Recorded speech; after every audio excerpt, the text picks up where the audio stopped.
Park the mower and grab a beer. This is Pete's Garage. I'm Dan Bozon. This week, David Hasselhoff.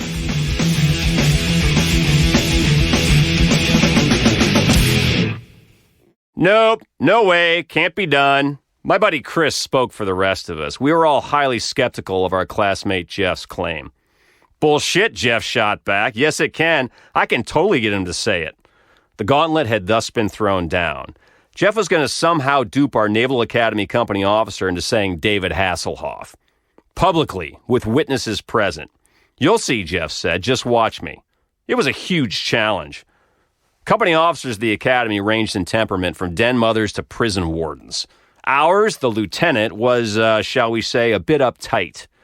He was far more interested in the minutiae of Academy regulations than he was in anything relating to popular culture, like Baywatch. David Hasselhoff was an object of fascination for those of us in Fifth Company. We considered him both a legend and a buffoon.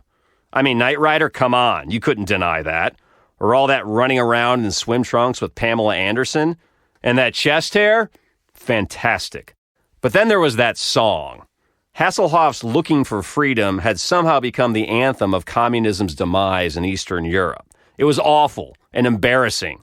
Or fantastic if you were a German. Why'd they take him so seriously over there? Anyway, I don't remember how the idea of the lieutenant saying David Hasselhoff had originated. But there was wide agreement that anyone capable of managing such a feat would have achieved something epic. And if anyone could pull it off, it was Jeff. He was hyper smart with a complete inability to take anyone in a position of authority seriously. Lieutenant Tom Kiefer's observation in the Came Mutiny came to mind when one thought of Jeff.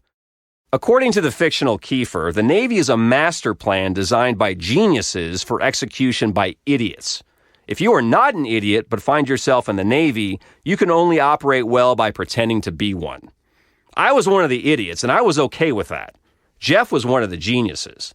So when he said he could pull it off, you at least had to consider the possibility. A few weeks went by and the matter was forgotten, or at least we thought it was. Then, one day after lunch, all of us Fifth Company sophomores, or midshipmen third class, were directed to report to the company wardroom. The wardroom was a shared space for upperclassmen with theater-style seating.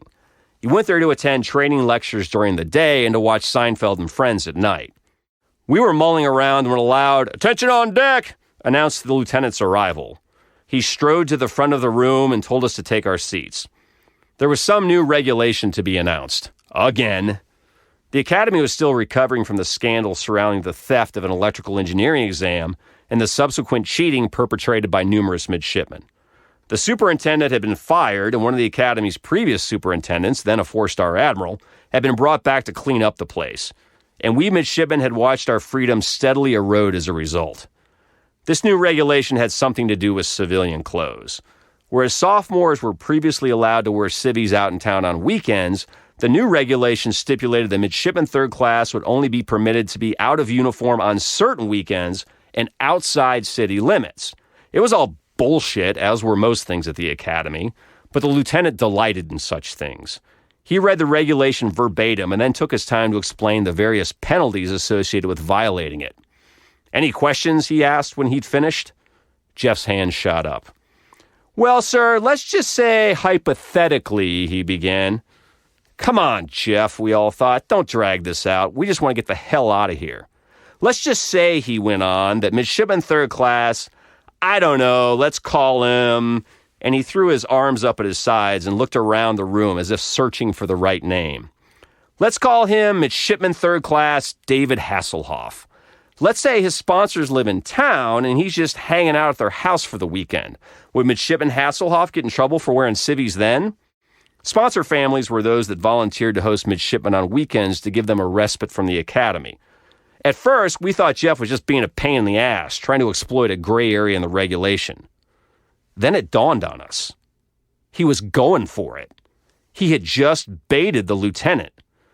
We all shot sideways glances at each other, careful not to betray Jeff's incredible stunt. And then we waited and waited. Finally, the lieutenant replied, Well, if he'd read and understood the regulation, Midshipman Third Class David Hasselhoff would already know the answer. No, he cannot be in civvies anywhere within city limits. That includes his sponsor's house. Oh, okay, Jeff replied. Understood, sir. It took a second to sink in. We sat there, stunned. Holy shit. By God, he'd done it. We all struggled to keep straight faces. Any more questions, the lieutenant asked. Nope. Have a nice weekend, he said. Dismissed. Outside the wardroom, it was chaos. Guys were trying to lift Jeff into the air like Notre Dame football players hoisting Rudy on their shoulders to parade him off the field under the approving gaze of touchdown Jesus. The U.S. Naval Academy is a special place, a place of high achievement. And through all the years I've been associated with it, no other achievement stands higher. Well done, Jeff. David Hasselhoff would be proud. I know I sure as hell am.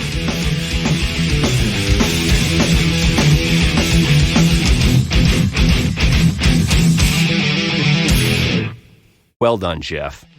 David Hasselhoff would be proud. I know I sure as hell am.